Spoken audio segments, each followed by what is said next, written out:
My YouTube channel Shaurya mathematics. इसके previous lecture यानी lecture 3 में मैं आप लोगों को एनसीईआरटी एक्सरसाइज 4.1 का फुली सॉल्यूशन दिया था, लेकिन आज के लेक्चर यानी लेक्चर 4 में मैं आप लोगों को एनसीईआरटी एक्सरसाइज 4.2 का कंसेप्ट दूंगा, जिस टॉपिक का नाम होगा प्रॉपर्टीज ऑफ डिटर्मिनेंट, यानी डिटर्मिनेंट का गुण क्या होता है उसको जानेंगे। तो आइए यानी डिटर्मिनेंट का फर्स्ट प्रॉपर्टीज है if we interchange rows into corresponding columns the value of determinant unchange. मान लेते हैं कोई डिटर्मिनेंट्स है, उसके रो को उसके कॉरस्पॉन्डिंग कॉलम में चेंज कर देंगे तो डिटर्मिनेंट्स का जो वैल्यू होगा वह कभी चेंज नहीं होगा, यानी कि पहले जो वैल्यू आएगा और चेंज करने के बाद जो वैल्यू आएगा दोनों क्या आएगा, इक्वल आएगा। तो आइए, यानी कि हमने आपको बताया था यानी कि ट्रांसपोज ऑफ मैट्रिक्स का डिफिनीशन बताया था। मान लेते हैं कोई मैट्रिक्स है, उसके रो को उसके कॉरस्पॉन्डिंग कॉलम में जब चेंज कर देते थे तो क्या निकलता था, ट्रांसपोज ऑफ मैट्रिक्स निकलता था। तो वैसा ही यहाँ देखिए ट्रांसपोज ऑफ डिटर्मिनेंट्स मैंने यानी बॉक्स में लिख दिया है ताकि आप लोगों को समझ में आएगा। यानी ट्रांसपोज ऑफ डिटर्मिनेंट्स क्या होता है, if we interchange rows into corresponding columns then obtained determinant is called transpose of determinants. अगर मान लेते हैं कोई डिटर्मिनेंट्स है, उसके रो को उसके कॉरस्पॉन्डिंग कॉलम में चेंज कर देंगे तो वह उससे जो डिटर्मिनेंट्स तैयार होगा वह क्या होगा, ट्रांसपोज ऑफ डिटर्मिनेंट्स होगा, यानी प्रीवियस डिटर्मिनेंट्स का क्या हो जाएगा, वह ट्रांसपोज हो जाएगा। तो इसमें क्या होता है, यानी ट्रांसपोज ऑफ डिटर्मिनेंट्स में यही खासियत होता है कि पहले वाला जो डिटर्मिनेंट्स होता है वह उसके ट्रांसपोज ऑफ डिटर्मिनेंट्स की क्या होता है, इक्वल होता है। समझ में आ रहा है, यानी इक्वल होता है। आइए हम इसी को यानी कि प्रूव करेंगे। फर्स्ट प्रॉपर्टीज मेरा यही है, इसी को प्रूव करना है कि मान लेते हैं कोई डिटर्मिनेंट्स है, उस डिटर्मिनेंट्स का ट्रांसपोज निकाले तो प्रीवियस डिटर्मिनेंट्स का जो वैल्यू आएगा वह उस ट्रांसपोज ऑफ डिटर्मिनेंट्स के वैल्यू के क्या आएगा, इक्वल आएगा, उससे उसके वैल्यू पे कोई प्रभाव नहीं पड़ेगा। इसी को हमको यहाँ क्या करना है, यानी कि इसका फर्स्ट प्रॉपर्टीज दिया गया है। तो आइए इसको हम देखते हैं एक एग्जांपल के द्वारा। मान लेते हैं मेरा कोई डिटर्मिनेंट इतना है, तो इसका हम क्या, अब आइए यानी इसका हम वैल्यू निकालेंगे। इसका वैल्यू यानी क्या करेंगे, हम किसी भी रो को सिलेक्ट कर सकते हैं। तो इसको सिलेक्ट कर रहे हैं, ई प्लस होता है, ई माइनस होता है, ई प्लस होता है, ई माइनस होता है, ई प्लस होता है, ई माइनस होगा, ई प्लस होगा, ई माइनस होगा। तो आइए यहाँ क्या हो जाएगा, minus minus 1, row column delete 2 3 1 0, फिर प्लस 0, फिर रो कॉलम डिलीट 1 3 3 0, फिर यहाँ क्या हो जाएगा -2, फिर रो कॉलम डिलीट 1 2 3 1। यहाँ तो कोई दिक्कत। अब इसको क्या करेंगे, सोल्व करेंगे। तो ये माइनस माइनस प्लस कर देगा, 0 में से 3 इंटू 1 3 जाएगा, प्लस पूरा 0 हो जाएगा, -2, 1 में से 6 जाएगा, ये कितना हो जाएगा, -3 हो जाएगा।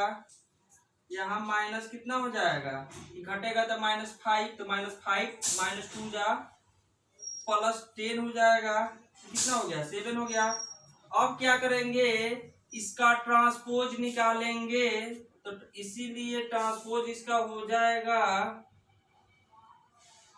इसके कॉरस्पॉन्डिंग, इसके रो को यानी प्रत्येक रो को इसके कॉरस्पॉन्डिंग कॉलम में कन्वर्ट करेंगे। तो फर्स्ट रो को फर्स्ट कॉलम, 1 2 3 को 1 2 3, फिर सेकेंड रो को सेकेंड कॉलम -1 0 2, फिर थर्ड रो को थर्ड कॉलम 3 1 0, यानी ये क्या हो गया, इस डिटर्मिनेंट का ट्रांसपोज हो गया। अब इसका हम क्या करेंगे, वैल्यू निकालेंगे। तो वैल्यू निकालने के लिए किसी भी रो को सिलेक्ट कीजिए, तो इसी को सिलेक्ट कर लीजिए।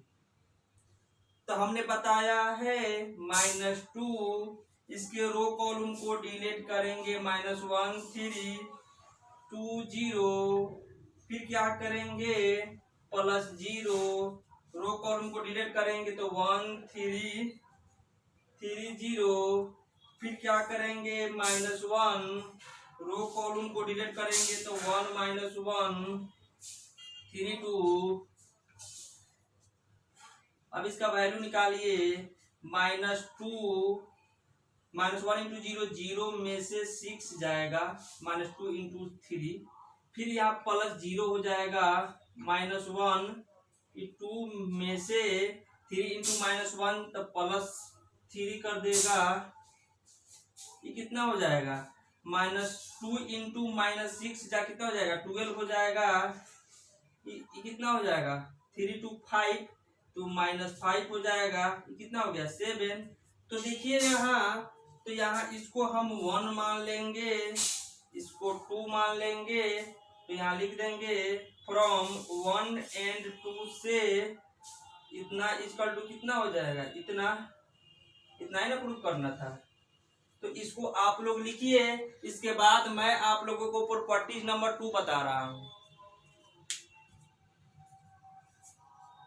आइए, यानी प्रॉपर्टीज 2 में नोट में जो लिखे हैं, इसके प्रीवियस वाला जो प्रॉपर्टीज था प्रॉपर्टीज 1, उसमें हमने बताया था कि डिटर्मिनेंट या ट्रांसपोज ऑफ डिटर्मिनेंट। तो मान लेते मेरा कोई स्क्वायर मैट्रिक्स है, अगर उसका डिटर्मिनेंट निकालेंगे, उसका वैल्यू जो आएगा, फिर उस मैट्रिक्स के ट्रांसपोज निकालकर उस ट्रांसपोज ऑफ मैट्रिक्स का डिटर्मिनेंट निकालेंगे, दोनों का वैल्यू क्या होगा, इक्वल होगा।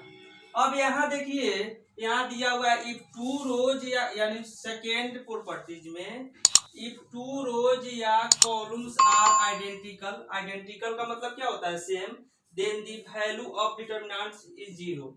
यानी कहने का मतलब है, मान लेते हैं कोई मैट्रिक्स है, उसका 2 गो रो या 2 गो कॉलम्स क्या है, इक्वल है या आइडेंटिकल है, तो उस डिटर्मिनेंट का मान डायरेक्ट हम क्या करेंगे, 0 लिखेंगे। इस यानी जितना भी हम प्रॉपर्टीज बता रहे हैं, इससे ऑब्जेक्टिव टाइप का क्वेश्चन यानी बहुत ज्यादा बनता है। यानी ऑब्जेक्टिव में दे देगा इस टाइप से, तो अगर आपको ये प्रॉपर्टीज मालूम है तो डायरेक्ट वहां 0 उसका आंसर दीजिए। तो यहाँ देखिए, इसको हम क्या करेंगे, ये मेरा क्या है R1 है, ये क्या है R2 है, ये क्या है R3 है। यहाँ देखिए, यहाँ क्या लिखेंगे, since R1 is equal to क्या है R3 है, तो इसीलिए डिटर्मिनेंट का जो वैल्यू होगा वो क्या होगा, 0 होगा। इतना मेरा क्या हो जाएगा, इतना डायरेक्ट हम आंसर लिख सकते हैं। लेकिन आइए इसको हम क्या करते हैं, यानी डिटेल में एक्सप्लेन कर देते हैं। मान लेते हैं मेरा कोई डिटर्मिनेंट है 1 2 3, देखिए इसका वैल्यू हम निकाल कर, यानी जो मेथड होता है, वर्किंग रूल होता है, उसका यूज करके हम इसका वैल्यू निकाल रहे हैं। देखिए 0 ही आएगा, यहाँ तो कोई दिक्कत, मान लेते हैं हम इसको सिलेक्ट किए, R1 के अलोंग हम एक्सपेंड करेंगे, तो यहाँ 1 लेंगे, रो कॉलम गायब करेंगे तो -1 6, रो कॉलम गायब किए 2 3, -2, फिर रो कॉलम गायब करेंगे तो 4 6 1 3, फिर -3, रो कॉलम गायब करेंगे तो 4 -1 1 2, यहाँ कोई दिक्कत। अब क्या करेंगे 1 -3 -1 इंटू 3 -3 -12, फिर यहाँ -2, फिर यहाँ 4 3 12 में से 1 इंटू 6 हो जाएगा, फिर -3 इंटू 8 -1 हो जाएगा। फिर यहाँ देखिए, यहाँ -12 और -3 कितना हो जाएगा, -15 इंटू 1 -15 हो जाएगा। फिर यहाँ -2 इंटू 6 -2 इंटू 6, फिर यहाँ देखिए यहाँ -3 इंटू 9 कितना हो जाएगा 27, तो -15 -12,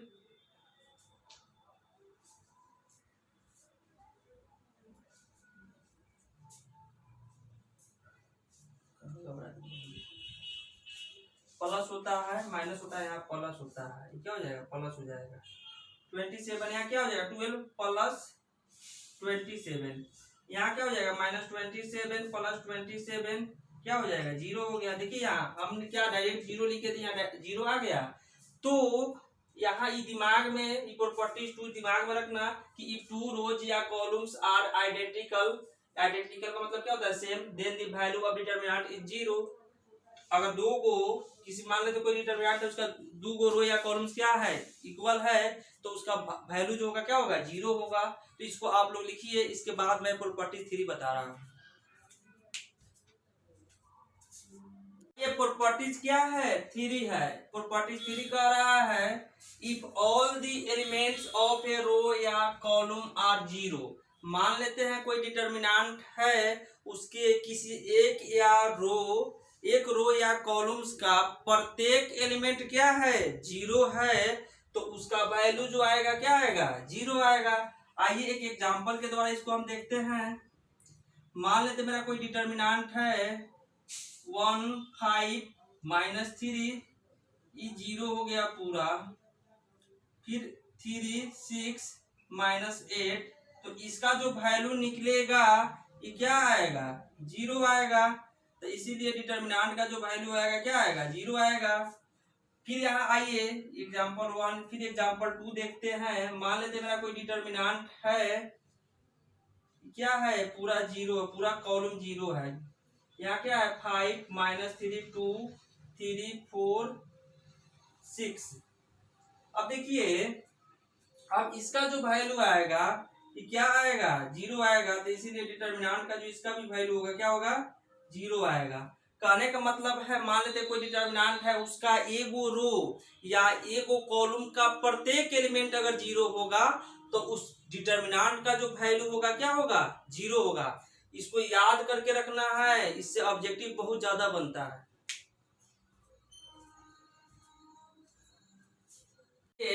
अब प्रॉपर्टीज क्या है, 4 है।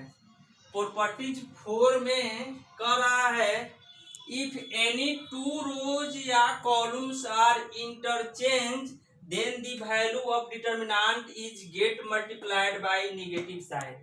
देखिए, यानी ये प्रॉपर्टी जो फर्स्ट था उससे क्या है, अलग है। यानी फर्स्ट प्रॉपर्टीज में कह रहा था जे उसके प्रत्येक, मान लेते कोई डिटरमिनेंट है, उसके प्रत्येक रो को उसके कॉलम में चेंज कर दीजिए, या उसके प्रत्येक कॉलम को उसके प्रत्येक रो में चेंज कर दीजिए। लेकिन इसमें क्या कर रहा है, 2 गो रो या 2 गो कॉलम को क्या करना है, इंटरचेंज करना है। अगर ऑल को चेंज कर दीजिएगा तो क्या होगा, वह उसका वैल्यू क्या होगा, इक्वल आएगा। लेकिन किसी 2 गो को अगर इंटरचेंज कीजिएगा तब पहले वाले डिटरमिनेंट का जो वैल्यू आएगा सेकेंड वाले डिटरमिनेंट के वैल्यू से क्या आएगा, अलग आएगा। यानी इसमें क्या हो जाएगा, निगेटिव लग जाएगा। जिसमें हम चेंजिंग करेंगे उसमें निगेटिव लग जाएगा, यानी निगेटिव से मल्टीप्लाई हो जाएगा। तो आइए अब इसको हम सोल्व करके यानी चेक कर लेते हैं कि क्या यह बात सही है। तो यहाँ देखिए, यहाँ पे हम ये क्या है, मेरा ये R1 है, ये R2 है, ये R3 है, ये क्या है, C1 है, ये C2 है, ये C3 है। तो यहाँ लिखेंगे एक्सपेंड अलोंग R3। अब R3 के अलोंग हम एक्सपेंड करेंगे और इसका वैल्यू निकालेंगे। तो R3 वाला को हम सिलेक्ट करेंगे। R3 प्लस होता है, माइनस होता है, प्लस होता है, माइनस प्लस माइनस प्लस। तो 1 ये रो कॉलम गायब होगा, तो 2 3 -1 4 हो जाएगा। फिर -0 ये रो कॉलम गायब होगा, तो 1 3 2 4। फिर यहाँ क्या हो जाएगा, +6 ये रो कॉलम गायब होगा, तो 1 2 2 -1। यहाँ तो कोई दिक्कत। अब इसको सोल्व कीजिए, 1 2 × 4 8 हो जाएगा। अब -1 × -3 तो कितना हो जाएगा, +3 हो जाएगा। फिर यहाँ ये 0 हो जाएगा ऑल। फिर +6 ये -1 -4। अब यहाँ देखिए 8 3 11 11 × 1 11 हो जाएगा। यहाँ देखिए -1 और -4 -5, तो 30 हो जाएगा, 11 जाएगा तो -19 हो जाएगा। अब क्या करेंगे, यहां तक तो डायरेक्ट इसका हम वैल्यू निकाले। अब क्या करेंगे, नाउ C1 और C2 को हम क्या कर देंगे, इस C1 को और C2 को हम चेंज कर देंगे। आइए चेंज करते हैं। तो C1 और C2 को चेंज करेंगे तो हमारा क्या बनेगा, C1 और C2 को चेंज कीजिए तो 2 - 1 0 1 2 1 3 4 6। देखिए हम कॉलम को इंटरचेंज किए, आप रो को भी इंटरचेंज कीजिएगा, वही बात आएगा। तो कहने का मतलब दो को हम कॉलम को क्या कर दीजिए, कर दिए, इंटरचेंज कर दिए। अगर इसका वैल्यू निकालेंगे, अगर निगेटिव पॉजिटिव 19 आ जाएगा तो मेरा जो प्रॉपर्टीज कह रहा है क्या हो जाएगा, सही हो जाएगा। तो आइए इसको हम वेरीफाई करते हैं। तो इसमें भी हम क्या करेंगे, एक्सपेंड अलोंग R3 के अलोंग एक्सपेंड करेंगे। अब R3 के अलोंग एक्सपेंड क्यों कर रहे हैं, क्योंकि हमने बताया था जिस रो या कॉलम में जीरो ज्यादा हो उसी को सिलेक्ट करना बनाने के लिए, ताकि वो टर्म को क्या कर देगा, जीरो कर देगा और उसका वैल्यू जल्दी निकल जाएगा। तो इसलिए मैंने R3 को सिलेक्ट किया। अब देखिए ये प्लस होता है तो 0, रो कॉलम गायब तो 1 3 2 4, फिर -1, रो कॉलम गायब तो 2 3 -1 4, फिर यहाँ क्या हो जाएगा +6, रो कॉलम गायब 2 1 -1 2। अब इसका मान निकालिए, 0 हो जाएगा, -2 4 जा 8, -3 हो जाएगा, 3 × -1 3, फिर यहाँ +6 4, यहाँ देखिए -1 × 1, 4 में से -1 × 1 जाएगा तो +1 हो जाएगा। यहाँ देखिए ये -11 हो गया। यहाँ देखिए 4 × 1 कितना हो जाएगा 5, तब प्लस यहाँ 30 हो जाएगा। ये घटा दीजिए, अब 19 आ गया। यहाँ देखिए यहाँ क्या था, -19 आया, जबकि यहाँ क्या आ गया 19 आ गया। तो अब क्या मेरा जो प्रॉपर्टी जो लिखा हुआ है क्या है, ट्रू है।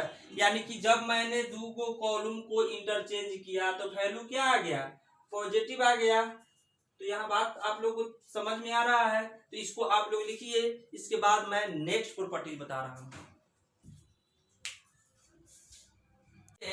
मेरा प्रॉपर्टी नंबर क्या है, 5 है। यानी अभी मैंने इसके प्रीवियस 4 बताया है।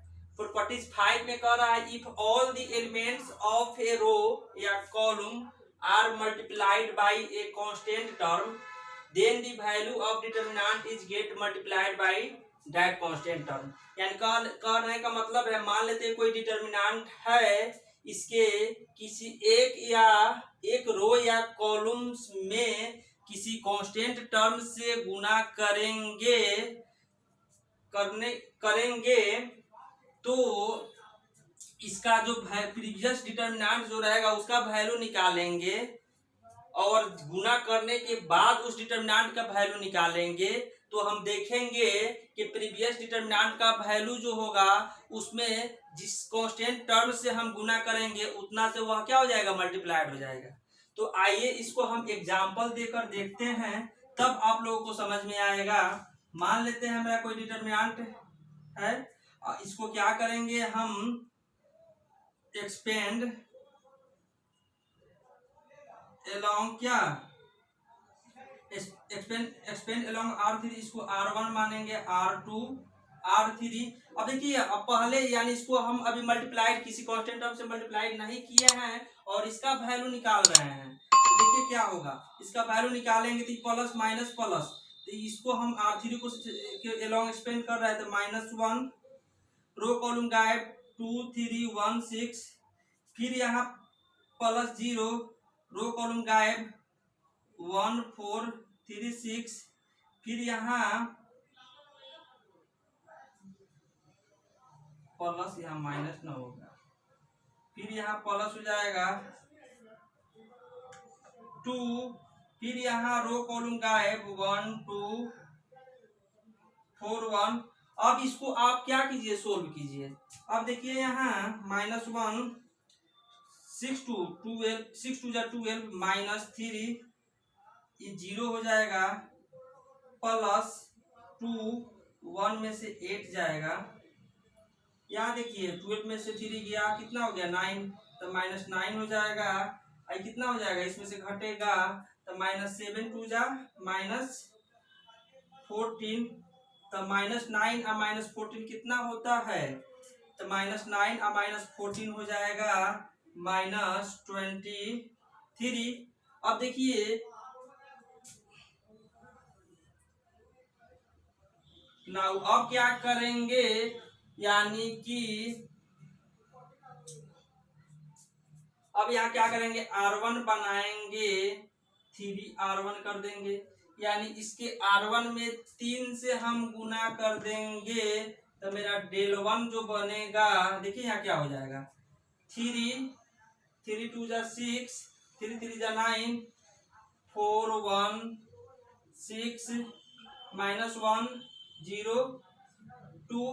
कहने का मतलब है यहाँ देखिए, यहाँ इसके यानी यहाँ लिखा हुआ है कि किसी एक रो या कॉलम में किसी कांस्टेंट टर्म से हम मल्टीप्लाई कर देंगे और उसका वैल्यू निकालेंगे, तो हम देखेंगे कि वह वैल्यू इसके प्रीवियस डिटरमिनेंट के वैल्यू का क्या हो जाएगा, यानी जिस कांस्टेंट टर्म से गुना करेंगे उतना गुना हो जाएगा।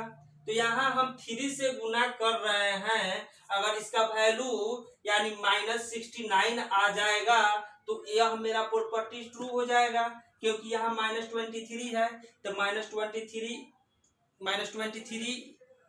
3 जा क्या होगा -69, अगर इसका वैल्यू -69 आ जाएगा तो मेरा ये प्रॉपर्टी ट्रू हो जाएगा। तो आइए इसका वैल्यू हम निकालते हैं। तो इसको क्या करेंगे, एक्सपेंड अलोंग R3 के अलोंग हम इसको क्या करेंगे, एक्सपेंड करेंगे। यहाँ देखिए -1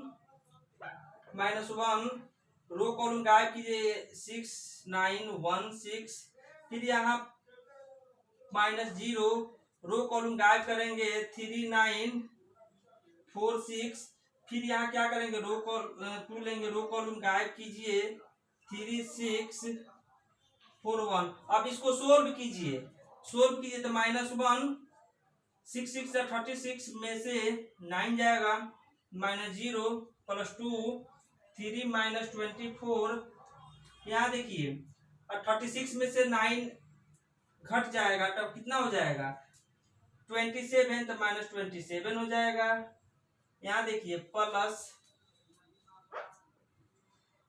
यहाँ क्या हो जाएगा, +2 इंटू इस घटाइए तो जाएगा 22 हो जाएगा, तो -21 हो जाएगा, तो -27 और -42 हो जाएगा। दोनों को जोड़ेंगे तो कितना आ जाएगा, 7 2 9 और 4 2 6, -69 आ गया। तो हमने क्या बोला है, अगर यह क्या हो जाएगा 3 गुना हो जाएगा तो क्या हो जाएगा, मेरा ये प्रॉपर्टीज वेरीफाइड हो जाएगा। तो यहाँ पे क्या आ गया, -69 आ गया, तो ये मेरा प्रॉपर्टीज क्या है, ट्रू है। तो इसको आप लोग लिखिए,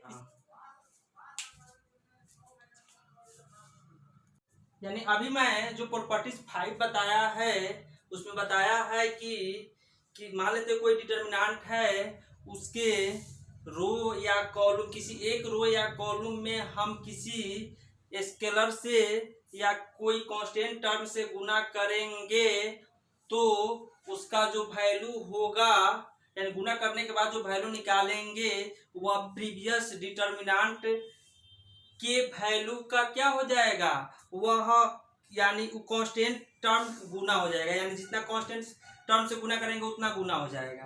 तो यहाँ दिमाग में रखना है एक बात कि डिटरमिनेंट में अगर किसी कांस्टेंट टर्म से गुना करेंगे तो किसी एक ही रो या कॉलम में कर सकते हैं, लेकिन वही मैट्रिक्स में अगर हम किसी कांस्टेंट टर्म से गुना करेंगे तो सभी रो या कॉलम में करना होगा।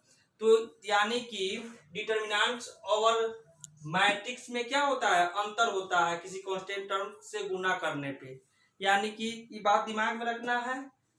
तो यहीं पे मैं अपना आज का लेक्चर इन करता हूँ। इसके कल वाले लेक्चर में मैं इसका नेक्स्ट प्रॉपर्टीज यानी प्रॉपर्टी 6 से बताऊंगा। Thank you.